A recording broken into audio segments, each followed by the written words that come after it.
Саламатсыңарбы, урматтуу студенттер? Кыргыз тили сабагыбызга кайрадан кош келипсиңер. Бүгүн мен сабагымды баштаардын алдында силерге кыргыздагы саламдашуунун дагы бир түрү менен тааныштырып өтөйүн. Кыргыздар амандашканда арыбаңыз деп кайрылышып, анан ага бар болуңуз деп жооп кайтарышчу экен. Арыбаңыз деген адамдын куунак көңүлдө, узак өмүрдө жашашын каалап айтылган жугумдуу сөз. Ал эми бар болуңуз деген сөз бул адамда тирүүлүктөн өткөн асылдык жок экендигин таасын туйдуп турат. Кыргыз болуп жер бетине тарагандан баштап эң улуу баалуулук катары сүйлөнгөн сөздү кадырлап, кимде ким эл арасында сөз багып, сөз кадырына жетип, жакшы сөз менен калкынын кадырлоосуна ээ болсо, ал адамдарды тилинде мөөрү бар экен, тилинен чаң чыгат, ак таңдай, тилинен бал тамат, сөзү өтүмдүү деп сыйлап келишкен. Ушунун негизинде мен силерге азыр төмөнкүдөй салыштырууну айтып өтөйүн. Асандын агасы жоош адам. Биринчи таблицада турат. Андан кийин экинчисине өтөбүз. Асандын агасы кой оозунан чөп албаган момун адам. Бул жерде кой оозунан чөп албаган деген ушул жоош деген сөздү андан ары тереңдетип турган сөз. Кийинкиси азыркы мезгилде өз ата энесин карылар үйүнө таштап кеткен балдар көбөйдү. Анын тушундагы сүйлөмдү окуймун. Азыркы мезгилде өз атасын, энесин карылар үйүнө таштап кеткен таш боор балдар көбөйдү. Бул жерде таштап кеткен балдарга кошумча таш боор деген сөздү коюп айтып атат. Эки сүйлөмдүн маанисин карап салыштырып аткан болушуңар керек. Үчүнчү сүйлөмгө өтөйүн. Тайпада бир эле студент сабагынан жетише албаса, тентек кылса, бүтүндөй тайпаны артка тартары бышык. Эми ушул сүйлөмдү экинчи жагында карап көрөлү. Тайпада бир эле студент сабагынан жетише албаса, тентектик кылса, бүтүндөй тайпаны бир карын майды бир кумалак чиритет дегендей артка тартары бышык. Бул жерде бир карын майды бир кумалак чиритет деген сөздү кошуп айтып атабыз сүйлөмдү. Эми ушул эки сүйлөмдү бири-бири менен салыштырып карай турган болсок, балдар, анда асты сызылган сөздөр булар биздин айтып аткан оюбузду андан бетер тереңдетип, образдуу, элестүү кылып берүүгө жардамдашкан сөз экен. Демек, бул кандай сөз экенин андан ары көңүл бөлүп көрөлү. Демек, силер баамдагандай, бүгүнкү биздин өтө турган темабыз фразеологизм жөнүндө түшүнүк экен, балдар. Анда эмесе биз алгач сабагыбызды баштаардан мурун төмөнкүдөй максат коюп алалы. Биринчи, фразеологизмдер менен толук таанышабыз, анын сүйлөмдө пайдалануу эрежелерин үйрөнөбүз. Башка тилдердеги фразеологизмдер менен карым-катышын аныктайбыз. Экинчиси, алган билимдерибизди мисалдар менен бекемдейбиз. Үчүнчү, сабаттуу жазууга, кыргызча так сүйлөөгө машыгабыз.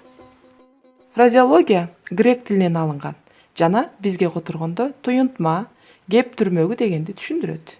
Кебибизде эки же андан ашык сөздөрдөн куралып, кандайдыр бир түшүнүктү билдирген учурларын көп эле билип жүрөбүз. Мындай сөз айкаштарын биз эркин сөз айкашы жана туруктуу сөз айкашы деп айтабыз. Кыргыз тилинде эркин жана туруктуу сөз айкашы бар. Аларды биз төмөнкү таблицадан бири-биринен ажыратып көрөлү. Эркин сөз айкашы деген бул сүйлөмдөгү сөздөр бири-бири менен айкашып, бирок ордун алмаштырып компоненттерине башка сөздөрдү коюуга мүмкүн экен. Мисалы, окуучулар бүгүн мектепке чогулушту деген сүйлөмдө канча эркин сөз айкашы бар. Окуучулар чогулушту, мектепке чогулушту, бүгүн чогулушту. Бул сүйлөмдөгү сөздөрдү ушинтип эркин тизмектерине бириктирип алсак болот. Демек, бул сүйлөмдө 3 сөз айкашы бар экен. Анда кийинки туруктуу сөз айкашын көрөлү. Туруктуу сөз айкашында компонентиндеги сөздөр эч кандай башка сөз менен алмашпайт. Алар туруктуу келишет. Эгерде биз анын ордуна башка сөздү алмаштырып койсок, анда анын мааниси жоголуп калат. Мисал келтирип көрөлү. Таш боор. Бул кайрымсыз деген. Эч кимге мындай бир жакшылык каалабаган мерез адамды таш боор дейбиз. Ак көңүл.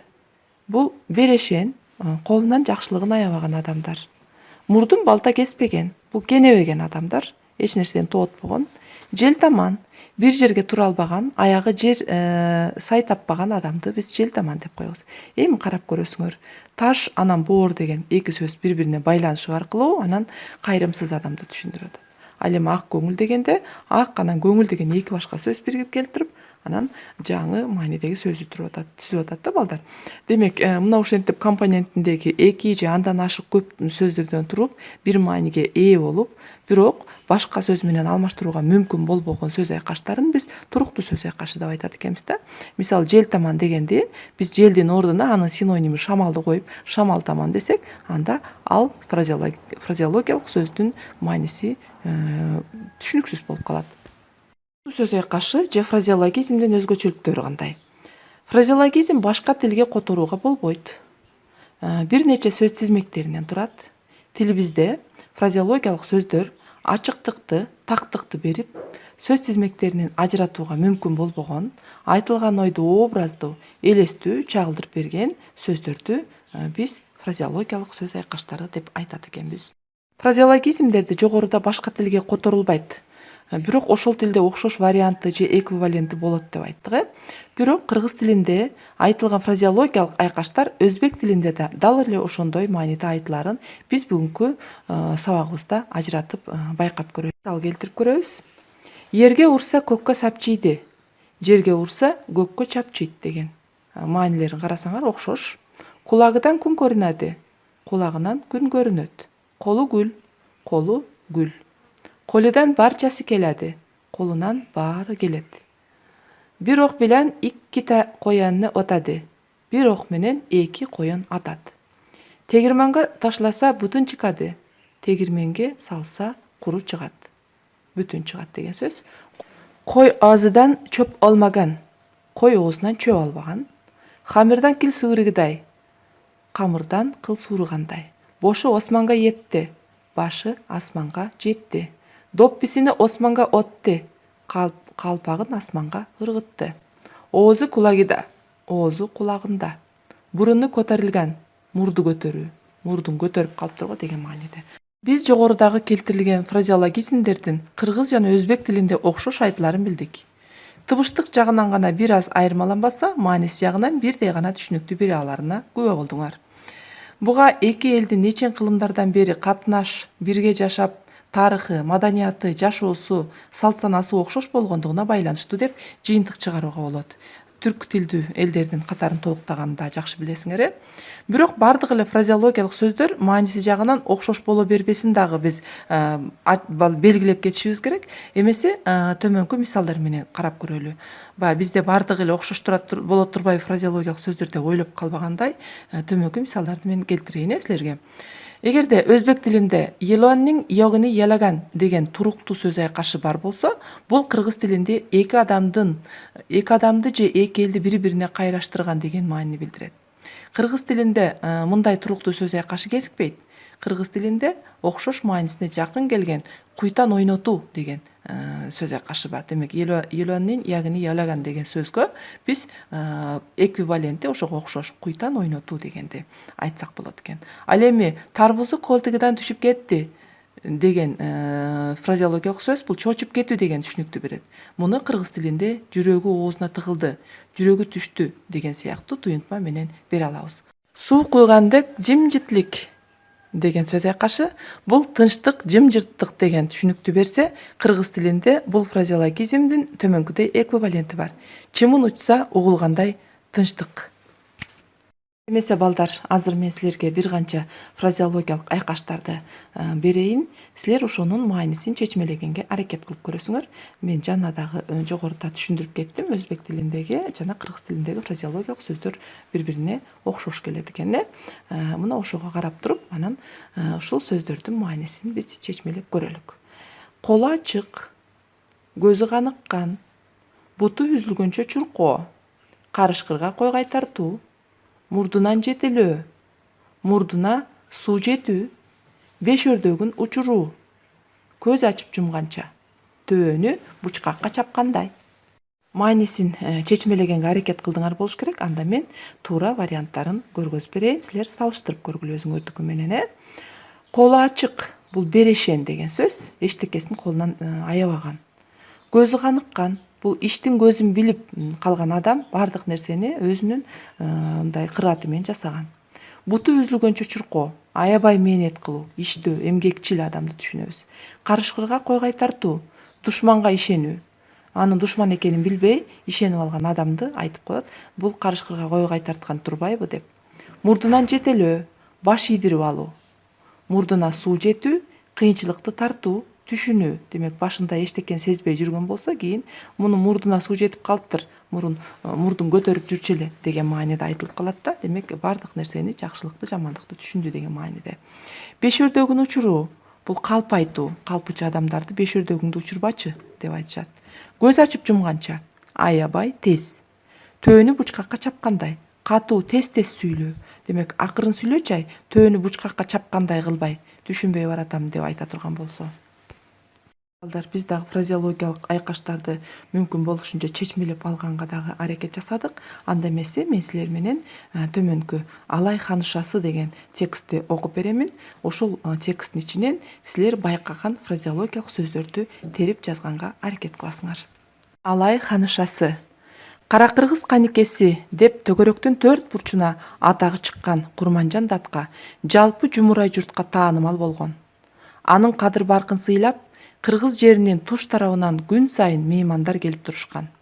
Мисалы, алыстан ат арытып, жол карытып, жарым ай жол жүрүп, ат үстүндө бел чечпей, демократ акын Токтогул Кетмен төбөдөн Алайга акыйкат издеп барып, Курманжан датканын акыл насаат, кеп кеңешин угуп кайткан экен. Ошондо Курманжан жакшы ырдоочу элдин даңкын көтөрөт. Карагылды как жарган тике адилет сөздөн тайбай, элдин жакшы салтын, азаматын дастан кылмак бирден бир парызы. Бирок бир аттиңи бар. Карагылды как жарган адилет сөздү айтуу өтө кыйын иш. Аттиң-ай. Күчү барга, мансабы барга аларды жандай чапкан көрө оокаттын койнундагы кошоматчыга жакпайт. Ошон үчүн адилеттин жолу татаал деген экен. Мына балдар, мен текст менен силерди тааныштырдым. Эми силер шашылбастан ошол жерден фразеологиялык сөздөрдү терип жазабыз. Мен силерге кичине убакыт беремин, анан туура вариантын айтамын, Мына балдар, бул жерден силер таптыңар болуш керек. Мен ишенип атам силерди фразеологиялык сөз айкаштарын оңой эле таптыңар деп. Төгөрөктүн төрт бурчуна атагы чыккан. Бул деген аябай таанымал деген сөз. Жумурай журтка таанымал, бул бүтүн элге деген сөз. Алыстан ат арытып, жол карытып деген сөз. Бул ат арытып дегени аты чарчап, чалыгып, жолду да карытып, көп күн жол жүрдү деген маани. Бел чечпей, бул токтобой, дем албай, эс албай келди деген сөз. Даңкын көтөрөт, мындай аброюн көтөрүү, мындай бир элге таанылуу деген. Карагылды как жарган деген, бул калыс адамды айтабыз. Сөздөн тайбай, бул бир сөзүнөн эки сөздүү эмес, бир сөздү гана сүйлөгөн адамды айтабыз. Карагылды как жарган деп дагы турат бул жерде. Бул акыйкат, чынчыл адамды айтат экенбиз балдар.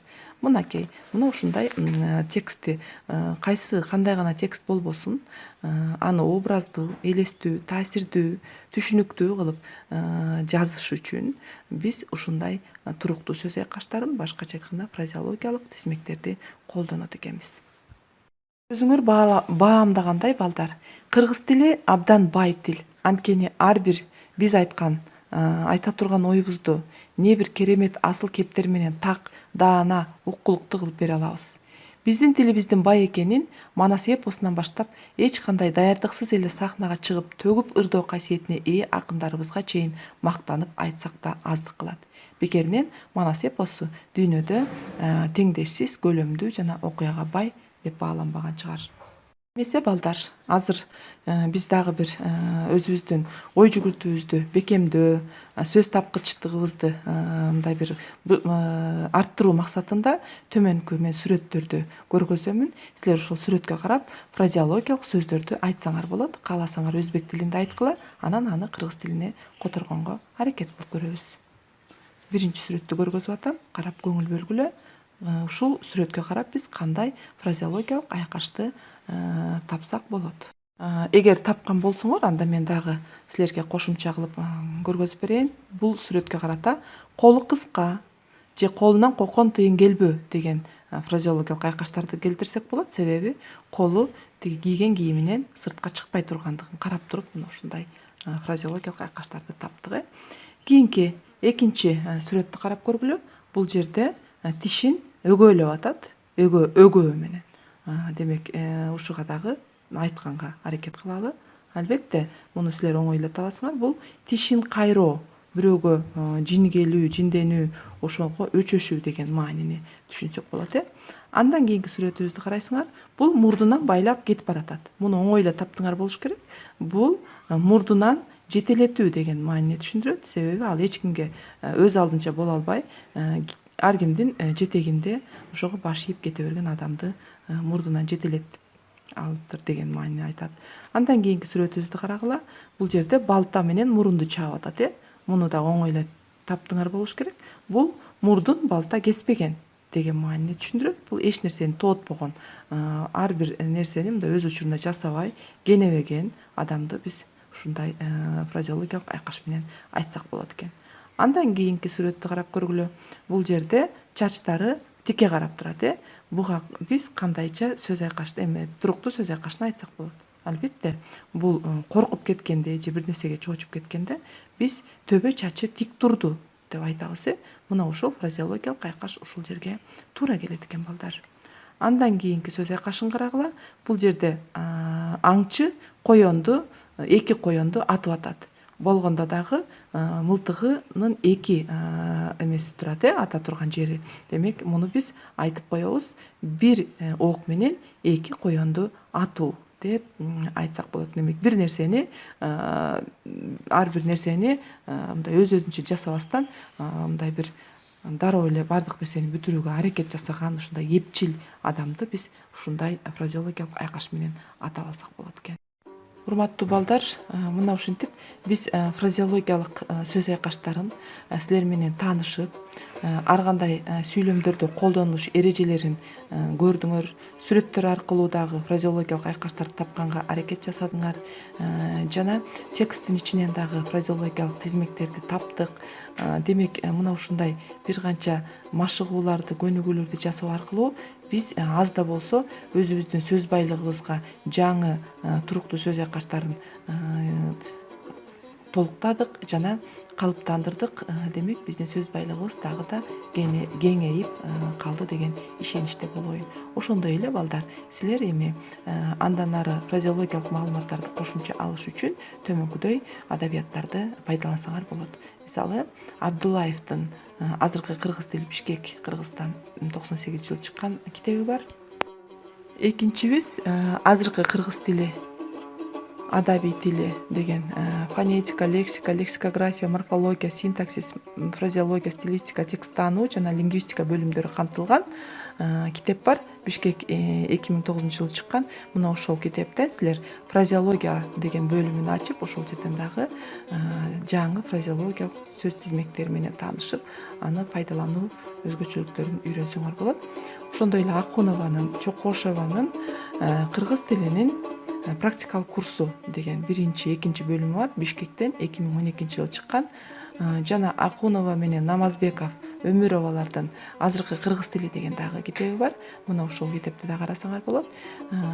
Дагы Ашырбаев, Кадырова, Ажибаевалардын кыргыз тилинин практикуму деген абдан жакшы китеп бар. Бул ошол силердин азыркы практикалык сүйлөө жөндөмдүүлүгүңөргө жардам берүүчү, тил байлыгыңарды өстүрүүчү жакшы китеп болуп эсептелинет.